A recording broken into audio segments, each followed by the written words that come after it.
안녕하세요. 핵보상TV의 호재입니다. 여러분들, 오늘 영상은 교통사고를 주제로 말씀드릴 건데, 사고가 났을 때 가끔 난감한 상황이 발생합니다.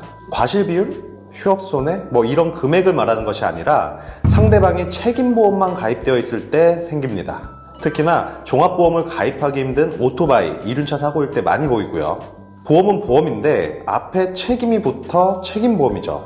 쉽게 말해 차량을 운전하려면 의무적으로 보험 가입을 하라는 건데요.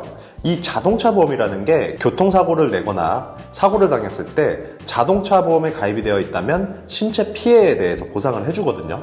그런데 이런 자동차 보험이 없을 때 사고를 내면 원칙적으로는 형사적 책임을 지게 되어 있습니다. 형법상 죄명이 있는데 업무상 과실치상죄라고 하죠. 이런 의무적으로 가입하게 하는 책임보험이 없다면 보험 없이 사고를 낸 사람들은 모두 전과자 된다는 말입니다.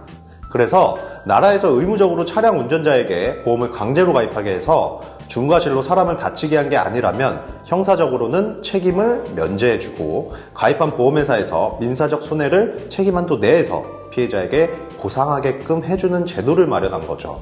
만약 사고가 나서 보상을 해준다면 대인배상 1, 대인배상 2 이렇게 보상한다고 들어보셨죠? 책임보험은 대인 1이랑 같은 말이고요. 부상 정도에 따라서 1에서 14급수로 나뉘고 각 급수별로 보상금액 한도라는 것이 정해져 있습니다.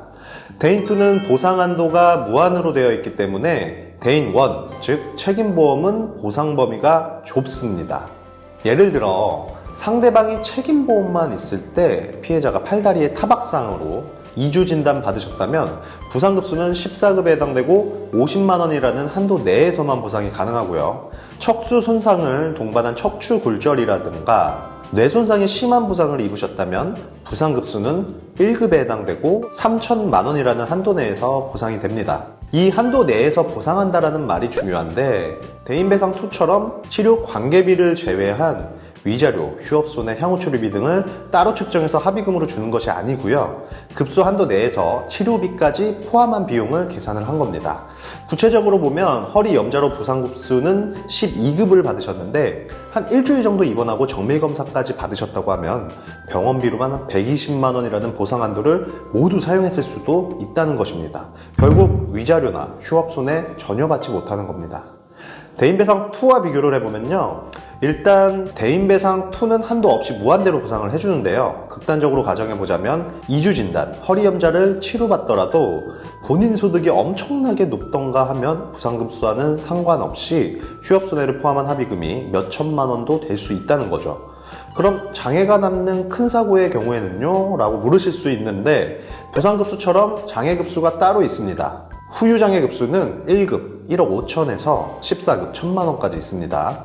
만약에 교통사고로 십자인대가 파열되었다면 부상급수 5급에 900만원 한도 내에서 보상받으시는데 이 진단명이 후유장애가 예상되는 진단명이기 때문에 추가로 후유장애 급별 한도에도 해당이 됩니다. 그런데 소득이 높다던가 아니면 젊은 나이에 이런 큰 부상이라면 책임보험 한도를 초과하는 손해가 발생하기 때문에 어떤 경우에는 약관 기준보다 위자료나 소득 관련해서 소송이 유리한 경우가 있기도 합니다. 이런 예외적인 사안이 아니라면 가해자가 책임보험밖에 없을 때 피해자는 내 자동차 보험에 무보험차 상해로도 처리하는 것이 가능하고 유리하다는 점을 꼭 기억해 주시고요. 오늘 내용도 유익하셨다면 구독과 좋아요, 알림 설정까지 부탁드립니다. 이상 핵심 보상 내용만을 전달드리는 핵보상TV의 호재였습니다. 감사합니다.